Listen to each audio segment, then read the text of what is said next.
जय हिंद दोस्तों, मैं हूं शेख समीम। आप देख रहे हैं देखो टीवी न्यूज़। देखो टीवी न्यूज़ में आप सभी का स्वागत है। आज हम सबसे चर्चा करेंगे जो वर्तमान में अभी जो अगले साल जो सुखाड़ घोषित किया गया, उनमें से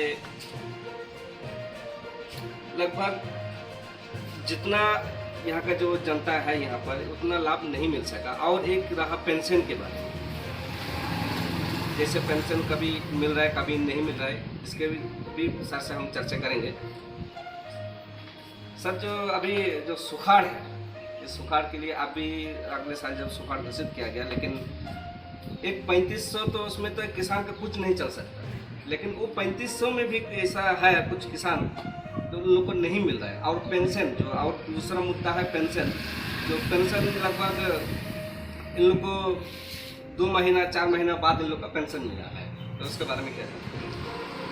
चलिए, विचारों के अभिव्यक्ति के लिए आपका प्लेटफॉर्म, आपका मीडिया और आप सबको मैं आजसू की ओर से और मैं अपनी ओर से धन्यवाद देता हूं।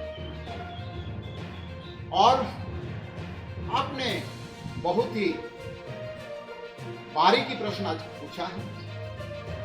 मुझे लगता है कि ये जनता का प्रश्न है, ये जनमानस का प्रश्न है, और झोपड़ी में पलने वाले उन लोगों का ये प्रश्न है जो इस घुटन भरी धूप में पत्थर तोड़ता है, जो इस घुटन भरी धूप में घर बनाता है, छत का ढलाई करता है, सड़क बनाता है, पसीना चुहाता है।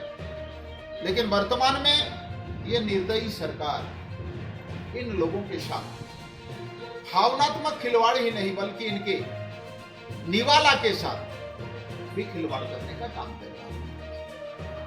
मैं आपको बताऊं कि सबसे पहले पेंशन के बारे में, सामाजिक सुरक्षा पेंशन, इसका कई एंगल। पहला तो यह है कि एक तरफ अगर देश में देखेंगे तो बहुत सारे ऐसे लोग मिल जाएंगे जो एक साथ 2-3 पेंशन उठाता है। उदाहरण के तौर पर मैं आपको बताऊं कि अगर कोई सरकारी सेवा से रिटायर होकर कल एमएलए बन जाता है तो सरकारी सेवा का पेंशन अलग लेता है, एमएलए का अलग लेता है, और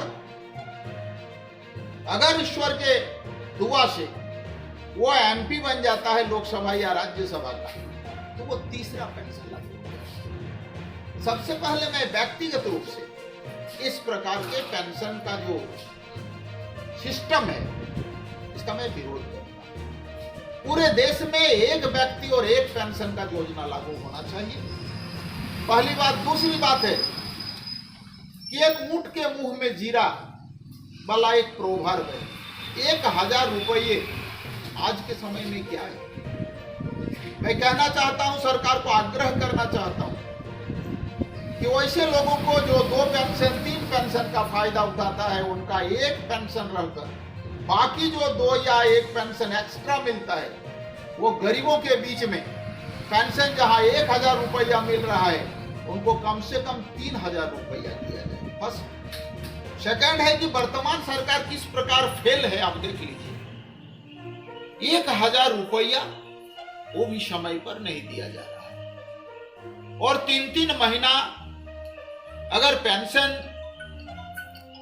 जैसे जिससे लोगों का समझिए कि एक प्रकार का सुबह और शाम 2 जो उनका रोटी होती है, उसको भी भुगतान नहीं कर पाना, यह निहायत लज्जाजनक स्थिति है। और मैं मांग करता हूं कि अविलंब इस विषय पर सरकार को कदम उठाना चाहिए और प्रति माह महीना के अंतिम तिथि को पेंशन की राशि उनके खाता में आ जाना चाहिए। मैं प्रयास मेरा होगा कि हमारी अगर सरकार बनती है आने वाले समय में, तो ये पेंशन का राशि को बढ़ाने के लिए मुझे जिस स्तर से लड़ाई करना पड़ेगा, अपना वैचारिक लड़ाई हो या सड़क में इनकलाब हो, मैं करने के लिए तैयार हूं। दूसरी बातें ये भी उन किसानों के लिए है, सिर्फ कहने के नाम पर अन्नदाता कहकर उसको फुला देना, यह बहुत बड़ी बात नहीं होती।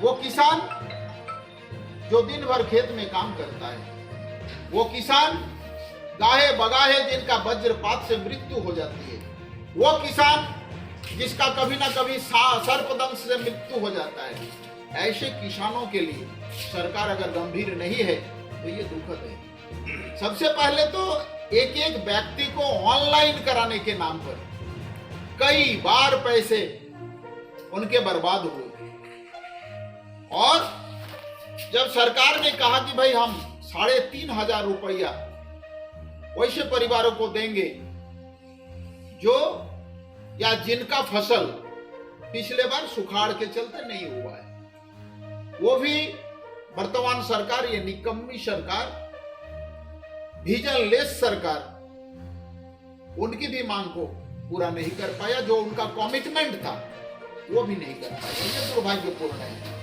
तीसरी बातें हैं कि फसल बीमा के बारे में 2018 में आप देखेंगे तो काफी संख्या में लोगों ने फसल का अपना बीमा करवाया था, लेकिन आज तक वो बीमा का भुगतान भी नहीं हो पाया है।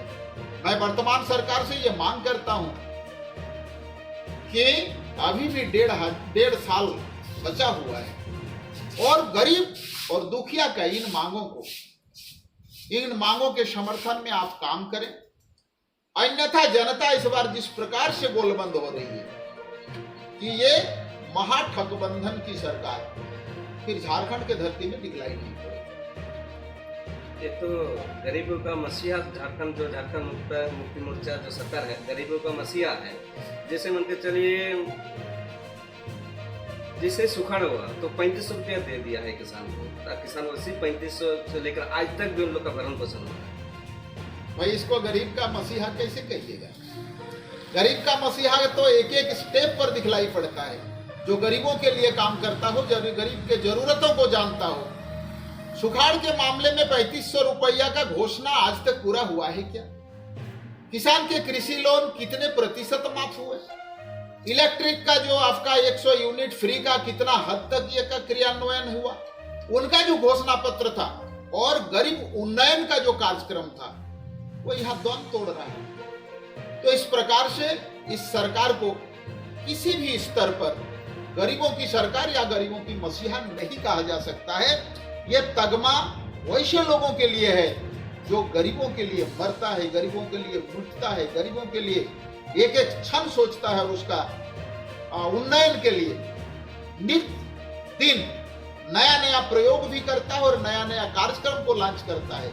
ऐसे सरकार को हम गरीब के मसीहा वाली सरकार कह सकते हैं। वर्तमान सरकार गरीब के मसीहा वाली सरकार नहीं है, और वैसे व्यक्ति जो सोना का चम्मच लेके जन्म लेता हो वो क्या जाने दुखिया का दुख। और एक बात है सर, जैसे नाला विधानसभा में कुछ लोग जो कार्य करता है, जैसे मतलब कहीं भी बयानबाजी कर रहे हैं कि नाला विधानसभा में विकास का बारिश की छड़ी चल रहा है। बारिश कौन सा बारिश का छड़ी चल रहा है नाला विधानसभा में? देखिए, मुझे लगता है कि विकास की जो परिकल्पना है उस परिकल्पना के बारे में वैसे लोग जो ये वक्तव्य दे रहे हैं वो वाकिबहाल नहीं है। कुछ सड़कों का रिपेयरिंग करवा देना, और वो रिपेयरिंग भी जिसमें गुणवत्ता ना हो, और इसको विकास का पैमाना या विकास का मॉडल मान लेना, ये दुर्भाग्यजनक है। मैंने कहा कि पब्लिक सेक्टर का सबसे दो बड़ा सेक्टर होता है, वो पहला है शिक्षा और दूसरा है स्वास्थ्य। दुर्भाग्य है कि नाला विधानसभा के अंदर में सीना में हाथ रखकर कोई बता दे कि फलाना विद्यालय से अगर हमारा बेटा पढ़ लेगा, हमारी बेटी पढ़ लेगी, तो निश्चित तौर पर वो पदाधिकारी होकर निकलेगा या बड़ा आपका इंजीनियर डॉक्टर होकर निकलेगा। अगर एक विद्यालय का नाम कोई कह देता है तो मैं सार्वजनिक रूप से माफी मांग लूंगा। रह गई शास्त्र की बातें, एंटी भोनम, बरसात का दिन है, इस समय सांपों का बहुत ज्यादा आपका अत्याचार होता है। कभी कभी सांप डस लेते हैं, और हमें सर्पदंशन तो छोड़ दीजिए, सर्दी खांसी जुकाम के लिए पश्चिम बंगाल के हॉस्पिटल का सहारा लेना पड़ता है। अवश्य लोग इस विधानसभा को अगर बोल देता है कि विकास का जो है सो गंगा बह रहा है, ये दुर्भाग्य है। मैं वैसे लोगों से कहना चाहूंगा कि थोड़ा सा भी इस जमीन के प्रति अगर उनका प्रेम है तो सबसे पहले शिक्षा और स्वास्थ्य को ठीक करें। जब हम शिक्षा और स्वास्थ्य को ठीक कर देते हैं तो ऑटोमेटिक सारा चीज धीरे धीरे ठीक हो जाता है। ये सड़कें, ये मकान, ये बनते और बिगड़ते हैं। मैं एक पहलू और बता दूं, अभी मैं सर्पदंशन और हेल्थ पर बात कर रहा था। यहाँ का जो कम्युनिटी हेल्थ सेंटर है उसमें तो डॉक्टर नहीं है, उसमें सिरिंज नहीं है, सैलाइन चढ़ाने के लिए सैलाइन सेट नहीं है। आप समझ सकते हैं कि क्या दुर्भाग्य है। और वैसे विधानसभा में कई जगह उप स्वास्थ्य केंद्र का शिलान्यास किया जा रहा है। ये एक प्रकार का ठेकेदारी प्रथा को बढ़ावा देने के लिए सरकार के द्वारा किया गया ये कदम है। रेफरल हॉस्पिटल दशकों पूर्व बना कुंडहित में, महेशपुर में। उसका एस्टिमेटेड कॉस्ट जितना था, जितना लागत था उसके बनाने में, उसके दूना लागत से वो रिपेयरिंग हुआ। लेकिन आप बता सकते हैं उसका यूटिलिटी क्या है? ठीक उसी प्रकार का उप स्वास्थ्य केंद्र आप चले जाइए, जहां भी देखिएगा, जहां डॉक्टर नहीं है, जहां दवा का व्यवस्था नहीं है, तो सिर्फ बिल्डिंग बना देने मात्र से क्या विकास हो जाएगा? सबसे पहले वहां नर्स हो, वहां डॉक्टर्स हो। और मैं एक सुझाव देना चाहता हूं एक सामान्य व्यक्ति, एक नागरिक होने के नाते, कि यहाँ का पूरे स्वास्थ्य व्यवस्था क्वाक के हाथ पर है। और देहात में ये क्वाक डॉक्टर्स देवता के जैसा पूजे जाते हैं।